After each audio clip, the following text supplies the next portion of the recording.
After the first 9 hours of Elden Ring, I felt disappointed. I can honestly say I was not convinced. As a massive Dark Souls fan and a Vati simp, I was in something of a shock. I had been so hyped for this game for so many years, thinking it would be the game to change everything, yet to remain as Souls-like as ever. My fiancé sat down beside me and asked if I was doing okay, if I liked the game and had been jumping for joy to play. I was scared to say no, in fear of making the feelings real, but told her anyway. But then, 9 hours in, everything changed. But how did it get to this point? To answer that, we need to go back a few years and soak this thing in. But before that, I really hope you'll consider supporting me on Patreon, which would mean the world and allow me to make more videos just like this one. As a precaution, if you wish to enter the game free of any kind of minor spoilers or tips, including what's already been shown in gameplay showcases by From Software themselves, then perhaps return to this video later, as I will be sharing my opinions and revelations in detail. I will, however, make sure to let you know of any potential big spoilers as they come, and you're free to skip those parts if you wish to do so. I do consider the early game free to discuss without any such notifiers though, so again, you have been warned. And now, Elden Ring. It's been 11 years since the release of Dark Souls, a game which would not only come to define a series, but an entirely new genre of games. Dark Souls came out in the same year as another massive title, but I dare say Dark Souls became the most influential of the two. I've previously covered why this series continues to have such an impact on so many people, and I think it boils down to 3 major aspects. A dedication to challenge and overcoming these in all things, an interesting world with deep lore and compelling characters that have meaning, and a gameplay loop of exploration, fighting, collecting loot, and leveling up your character. All of these contribute to a mix which is addicting despite the harshness of these worlds, and I personally would have it no other way. Elden Ring is Dark Souls through and through, and encompasses all of these aspects as well. The biggest difference though, despite all of the other countless ones which we'll cover later, is that Elden Ring may still leap away from a relatively linear world space to a fully open world, yet one that includes so-called legacy dungeons, which are places similar in style to the levels of the previous games. As someone who was unbelievably hyped for Elden Ring, I decided early not to check out any trailers other than the announcement and first gameplay reveal, namely because I wanted to go in as clueless and unknowing as possible. I made it for the most part too. Elden Ring begins like most From Software games do, with the choice of class and character creator. I love the style they've gone for here, and love the diversity in character designs and classes. I tend to go with the knight myself for the first run, but the range of choices here, even the one beginning with nothing at all, is awesome. This parlor has always been somewhat of a letdown to me in these games, as the visuals never really managed to convey the characters properly. This, however, is the first time I feel like Miyazaki and the gang got it absolutely right. Not only are the character visuals unparalleled, even better than the Demon Souls remake I'd argue, but our choices are effectively endless with so many options and various modifiers to alter. I'm absolutely convinced we'll see tutorials and whatnot on how to create the best characters here, and I can't wait to see what the community comes up with. I spent around half an hour tweaking my first character, and just know I'll be doing the same every time I begin a new game. Elden Ring takes up the mantle of its predecessors, and does not hesitate to kill you right away, but it does manage to be more accessible, and offers a tutorial which is arguably the best in the series. This is when we learn some of the game's new mechanics, for example, like the new jumping mechanic, the ability to sneak, and the excellent counterattack feature which makes combat so much more engaging and active. But the grand event of this intro is of course the moment we step into the world itself, now made larger than ever due to the sheer scale and openness of Elden Ring's world. This is the lands between, lands far away from Lordran, Drangleic, and Lothric, yet one which remains eerily familiar at the same time, filled as it is with decay, death, and the corruption of the people in it. It is a land tainted by the shattering of the Elden Ring, an event turning kings and queens mad in the search of its pieces. Much like Dark Souls then, this is a world that will do anything it can to keep you as far away from its points of interest as possible, but also one you are meant to explore and overcome. As the introduction to this video suggested, I did not find myself at home here during these first few hours. We begin in a region called Limgrave, a place dominated by fields, trees, and swamps, ruins of former grandeur, and the grand fortress high above, Castle Stormveil. From various vantage points can we see the possibilities of future points of interest, and that is a vital staple in these games. A beautiful sunset can fix anything, but after a few hours of exploring rather slowly due to the lack of horsepower, I tired of the color palette which offered little but yellow, grey, and washed out green. I got fed up with not being able to level up my character, and I hadn't really found any cool new gear either. which made it feel like I had made very little progress even though I had spent hours in this place. It also didn't help that the performance is virtually equally disappointing whether playing on a PlayStation 5 or PC, which is such a shame when every other PS5 game is optimized to near perfection. Hopefully will this aspect be remedied in the future though. After some time, I decided to take matters into my own hands and really pursue the continuation of the story, making Castle Stormveil my next target. This is where we meet the first real villain, Margit the Fell Omen, a large deformity of a man who acts as a protector of the castle. Margit was actually extremely hard to beat. Even with the aid of a fellow Tarnish did this battle take me about 10 tries, but damn did it feel good when the Fell Omen finally fell. But here's the thing about this battle, and one reason why it took me so long. You see, I had not been able to level my character at all, and the reason for this is that I had not yet met Melina, the titular maiden of Elden Ring who assumes the same role as Firekeepers did in Dark Souls. Greetings, traveler from beyond the fog. I am Melina.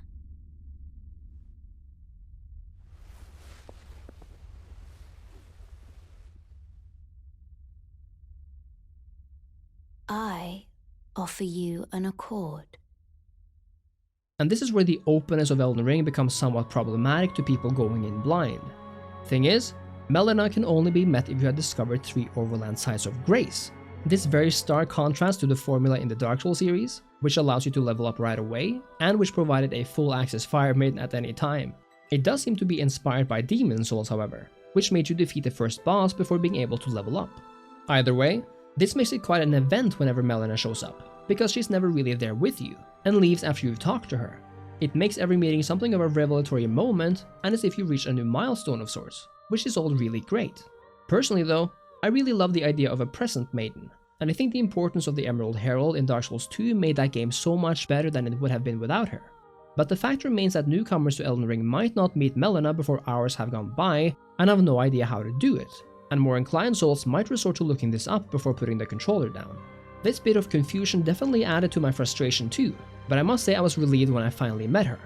Melina provides us with Torrent, the spectral steed which I from now on will simply refer to Torrent or the Horse. Torrent is an integral part of Elden Ring, and really becomes a necessity to truly enjoy this open world. Not only does it provide speed and a means of getting around much faster than by foot, but horseback riding also means horseback fighting, which offers a completely new approach to combat. Torrent lets you keep your distance from enemy groups and swoop in whenever appropriate, and it feels really good to pull this new dynamic off. You can also perform a jump from horseback and onto the enemy, dealing a large amount of damage this way. And while I'm extremely grateful and relieved that we can pick things up while mounted, even Torrent couldn't really raise my spirits at this point. I still found myself in a not so interesting world that remained grey and devoid of any real prospects. And that's when I realized I had to make a return to Stormveil once more. Stormveil Castle is the first real example of Elden Ring's dedicated enclosed spaces, and it's designed with the same philosophy as the various levels in Dark Souls were. We have pathways with enemies to deal with, and after a while you come across a lever or an elevator which opens a shortcut, which makes the entire ordeal so much easier to deal with if you were to die while exploring. It's always a nice moment of relief when shortcuts are discovered, and you'll definitely need them, because whether you find yourself out in the open world or in a legacy dungeon, Elden Ring is filled with mini-bosses and ambushes, and it's not afraid of putting them in your way. It is at the top of the castle that we finally meet Godrick the Grafted, and if you've seen just one Elden Ring trailer, you've likely seen this guy before. He is something of a monstrosity too, like a mad lord with an obsession of grafting people onto himself, leaving him looking deformed. It also gives him mad powers though, like the ability to merge with the dead dragon and spit mad fire out of its head. It makes for a crazy good boss fight as well, one which took me close to 24 tries to beat. But once it was over, the relief and sense of accomplishment after seeing this massive dude fall is exactly why I play and love these games. The defeat of Godrick marked my 9th hour of playtime in Elden Ring, and the moments ahead came to mean everything to me. I went through a great door, made my way through peaceful rooms and corridors, and then, finally, Elden Ring opened like a flower in spring, and revealed itself like never before. In this moment, my fears and worries about having explored most of what Elden Ring had to offer vanished. I was no longer in muddy and washed out Limgrave, but I had reached colorful and marvelous Liurnia. This was that wow moment I'd been looking for and craving. In the far distance, I could finally see clear and distinct locations which I knew I'd be exploring in the next hours and days, and I couldn't help but wonder what awaited me both there and on the journey. From here on out, Elden Ring quickly branched out into every direction, and whether meeting new characters, uncovering new secrets, or discovering new and exciting places, my worry that this game was becoming something forgettable evaporated quickly, changing instead into a feeling of relief and renewed wonder and awe as I imagined what the future held.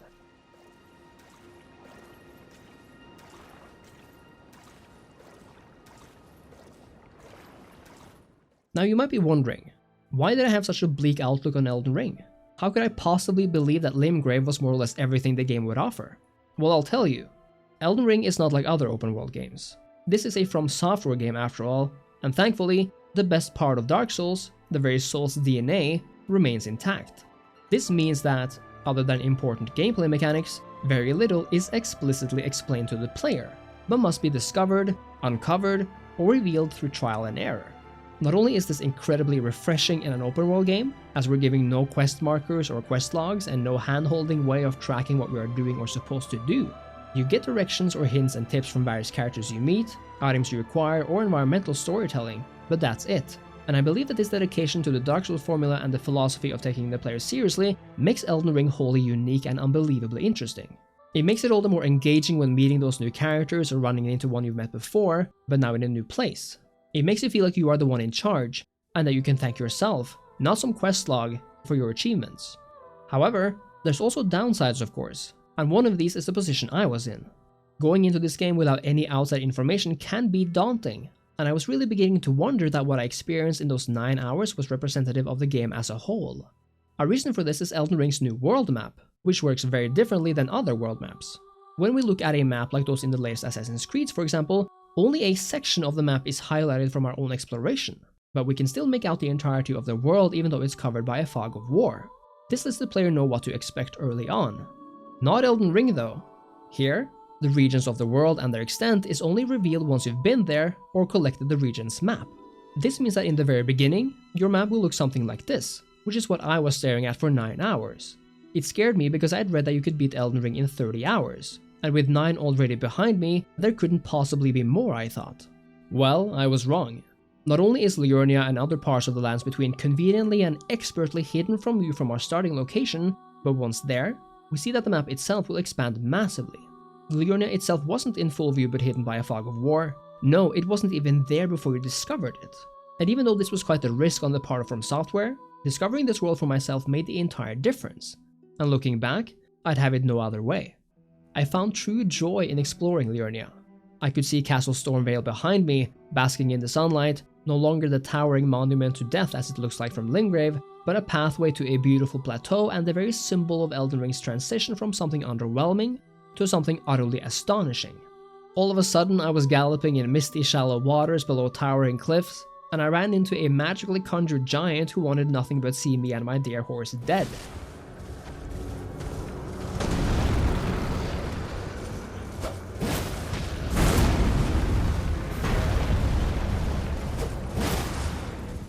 And yet, nobody had told me explicitly where to go, even though an old maiden had foreseen my future and hinted at what I should seek out next. But even though the name Raya Lucaria had been spoken and would be repeated over the coming hours, nothing on my world map told me where Raya Lucaria was, not even after discovering the region map.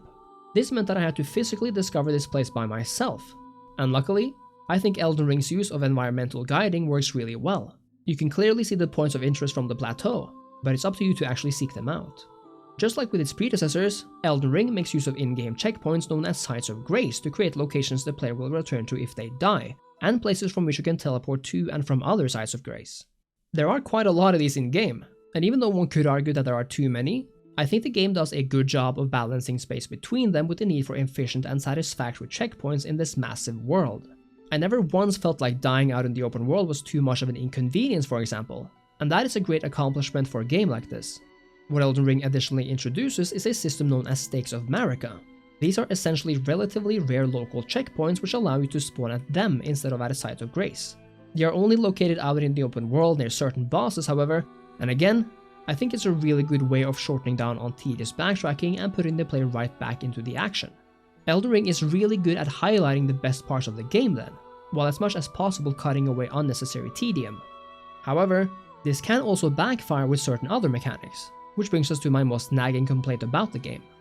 Perhaps the best part of these games is the act of exploring the world, of making your way from point A to point B and further beyond, and know that it wouldn't have been possible without your own courage and ability to overcome the challenges along the way. Elden Ring executes this in a mostly wonderful way, but it also introduces magical portals. These portals are rare, but do appear often enough that I think it's a problem. And the problem is this: contrary to Signs of Grace, these portals transport you to locations in the world you haven't even discovered yet. My first time using one, I really wondered where it would take me, and it was an exciting thing to find out in the wild.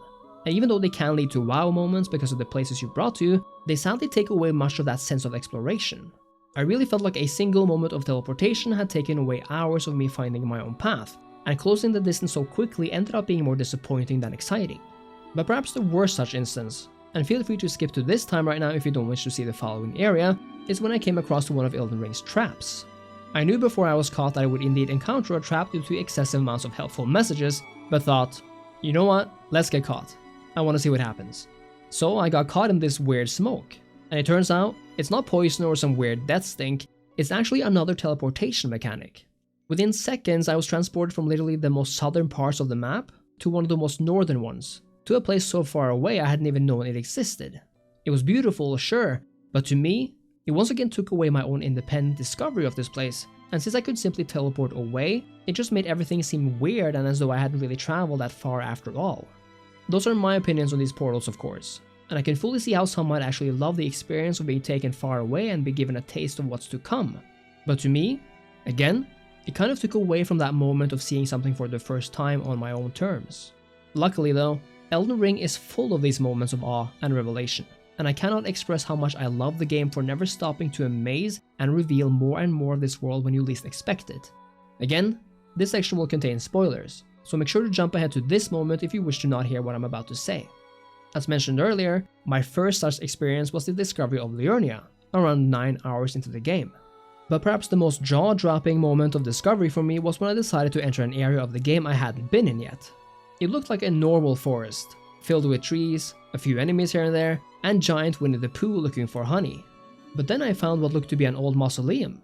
I was expecting a chest and loot, as that is mostly what these places tend to contain. It turned out to be no chest there, but what I found instead was an experience I will never forget, and I'll show you exactly what happened.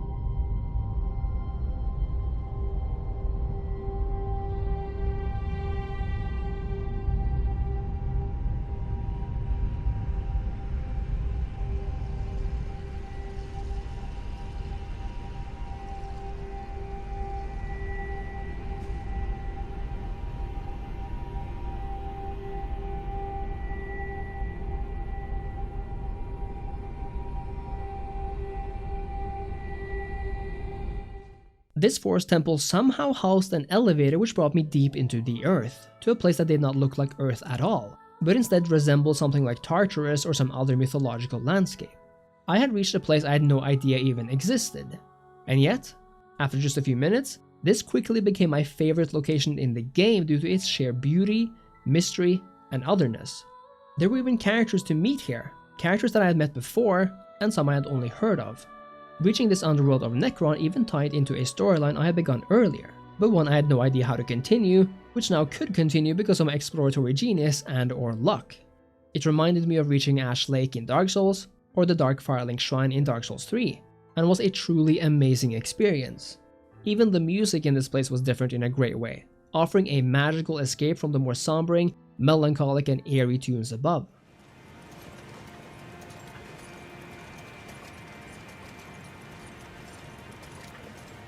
And this brings us to another change in Elden Ring, namely the introduction of a persistent soundtrack. A staple of the Souls series has been the complete lack of music in the game, other than in the game's hub area, certain unique locations, or during boss fights. This made for a very unique and intense atmosphere. Elden Ring makes a complete 180 here, and includes a soundtrack for virtually every location in the world, even in the more enclosed legacy dungeons. In the beginning, this fact kind of bothered me. I found the music too loud even though the tunes were simple, and I found them kind of forgettable too. But luckily, this would also change further into the game. I for example love the rather calm daytime music in Liurnia, and the soundtrack in the equally magical and creepy Academy of Raya is as if taken straight out of Harry Potter, which is never a bad thing.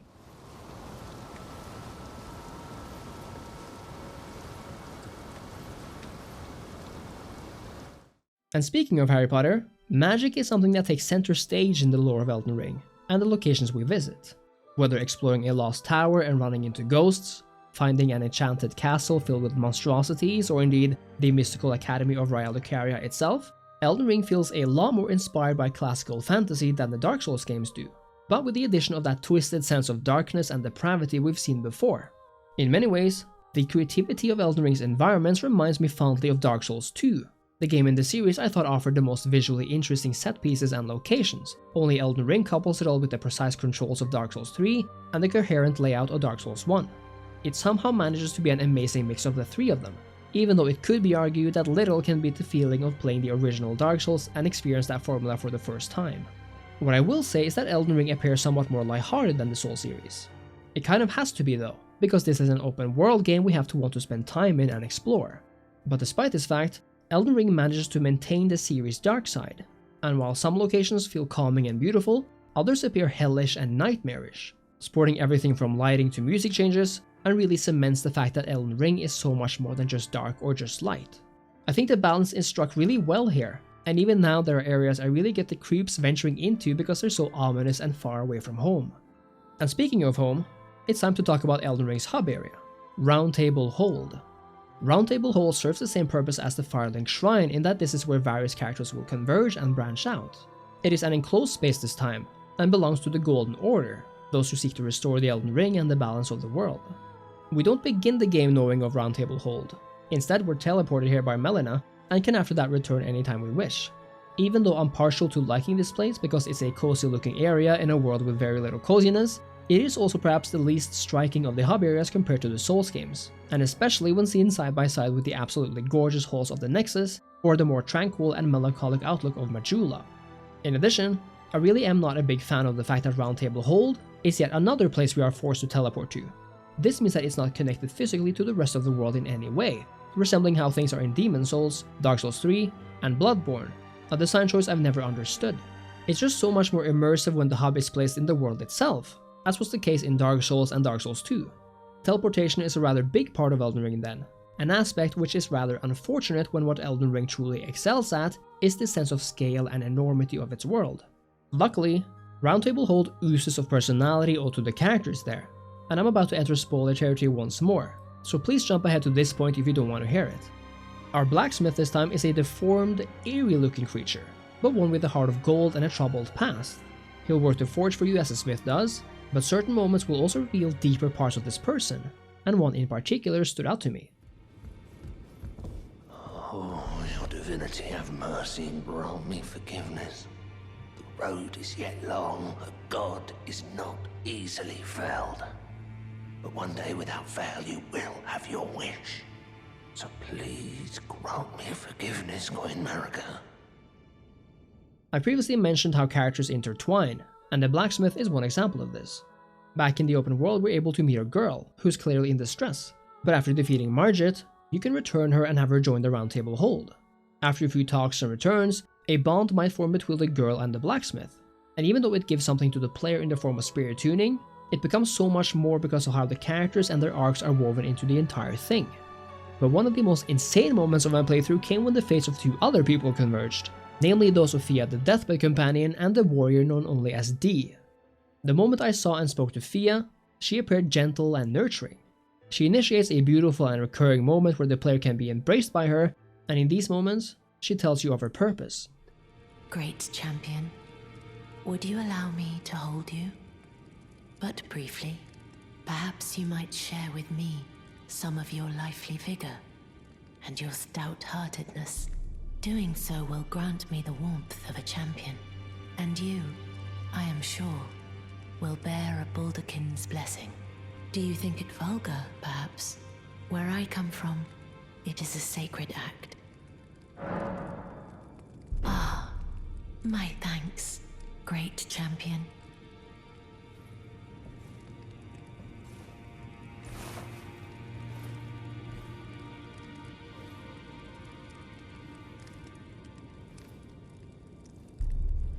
You are very warm. These are calming moments away from the brutality of the rest of the world, and I absolutely love that. Dee, on the other hand, is a warrior who fights the living dead. In other words, he's something of a paragon. When we meet him first, he's investigating a body ridden with death, and urges us to be careful. Dee can later join us at Roundtable Hold, where he will teach us useful abilities. As time goes on, however, Fia has a request for us, one that truly sets this moment up. She says she has a knife she wants delivered to a person who treasured it above all. I accept the request, of course. Why wouldn't I? It turns out the person owing the knife was Dee, who accepts it. Awesome and mission accomplished, I think to myself. But upon returning to Roundtable Hold at a later moment, I find Dee killed and consumed by death rot, and Fia is standing above him. She confesses to being a servant of death, only to disappear into thin air. Finally, it is returned to its rightful place, the stolen Hallowbrand of the exalted noble. And now, I must bid you goodbye as well, though I ask you deliver this message to the Roundtable Hold.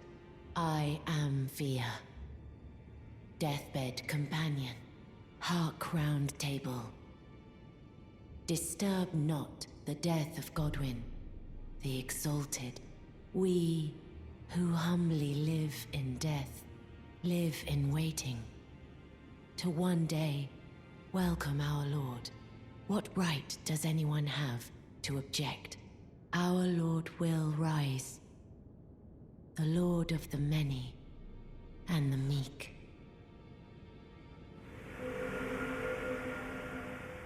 This moment took me completely aback, and I cannot express the feeling of revelation and surprise I felt by being betrayed by Fia like this.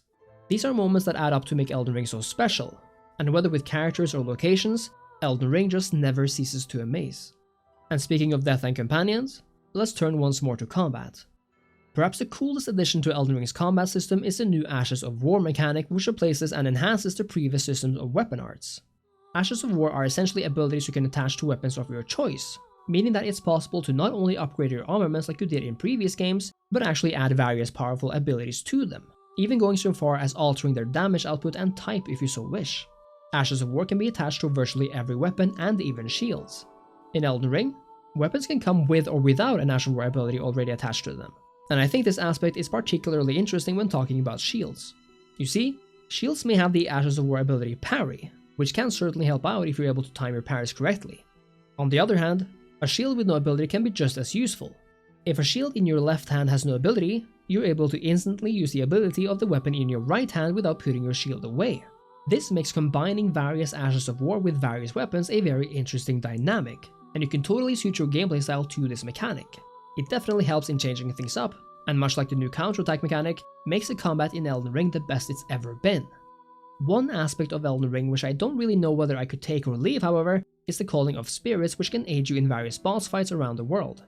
These are unlocked after receiving a spirit bell, and you can collect and gain new types of spirits by defeating bosses or finding them as loot. The bosses in Elden Ring can be incredibly tough, and the same goes for the various locations around the world where you are likely to be overwhelmed, and in this sense, making tactical use of these spirits become another part of the Elden Ring formula. I love the feeling of fighting besides my friends, but I will admit that it does make the game a tad easier. As with everything else in the game though, making use of these is completely optional, and so it's up to you whether you wish to call for aid or not. And I suppose this brings us to the bosses, one of the main attractions of this fabulous game. Elden Ring, while maintaining its focus on bosses that inhabit legacy dungeons, also tosses a mass of mini-bosses at us, and whether they're summoned by the player by entering arenas or met out in the open, it is for the most part a highly challenging affair, and you're not likely to escape with your life intact on a first try. But the hardest of them all are of course the actual bosses, those towering characters that you journey to find and defeat. Despite now being able to call in reinforcements, they follow the same structure and philosophy as before, namely that they're tough as nails, a need for learning their movements, when to strike back, and some even come with completely unique factors. Again, we're about to enter spoiler territory here, so jump ahead to this point if you don't want to see a major boss fight. The awesome thing about Raya Lucaria is not only how it's so visually striking, whether that be its daunting exterior, various courtyards or possibilities of vertical movement, but also the fact that it houses Queen Renala, a powerful sorceress and one of the game's main antagonists. The reason why I love this boss fight is because it's parted in two, one easy part with an interesting gimmick, and a second one which is much harder. It is in particular the second one which really caught my eye, as it's not only difficult, but absolutely gorgeous. Renala tosses beautiful magic spells at us, all set to the backdrop of a moon theme, and it all comes together to create something truly special. Elden Ring is not a perfect game. I wish it focused less on teleportation and fast travel, and I think the smaller generic dungeons found around the world could have been more exciting and uniquely designed. In addition, the performance of both PlayStation 5 and PC is lackluster to say the least, and it did after all take me a full 9 hours to really get into things after going in blind. But once Elden Ring truly opened to me, and once I understood how the different new mechanics worked, I was taken aback by this world's beauty and sheer vastness. Soon, the stories and characters branched out like never before, and the combat system became the most advanced and fun ever. I couldn't get enough of exploring the lands between, both when I had a target destination in mind, and when completely tripping over an area I didn't even know existed. From Software has managed to create a game that feels and plays like Dark Souls, with all of its discoveries and mysteries, yet one that includes the scale of Shadow of the Colossus, and the awe-inspiring vistas of The Legend of Zelda Breath of the Wild. Elden Ring is a true masterpiece as it combines the challenge and detail of the Souls games with a fully open world, one that is completely devoid of boring mainstream questlines and other hand-holding mechanics. This is the most exciting and fresh experience I've had in an open world game since The Witcher 3, and since the latter is my favorite game of the past decade, that really does say everything about this game. No game is perfect, but Elden Ring comes dangerously close. Dark Souls is dead. Long live Elden Ring. Thank you so much for watching. This game has been a long time coming, and I myself was extremely hyped before I played it. Despite a less than ideal intro though, after those first 9 hours, this game becomes something completely unforgettable, and one I'm certain we'll be talking about in the decades to come. Elden Ring is the culmination of everything Dark Souls that came before it, and I'm so grateful it turned out to be the gem we all wanted. If you enjoyed the video, I really hope you leave a like, a comment, subscribe to the channel, and consider supporting me on Patreon. These videos take a lot of time to make, and donations mean the world to me. Thanks again, and I'll see you next time. Cheers.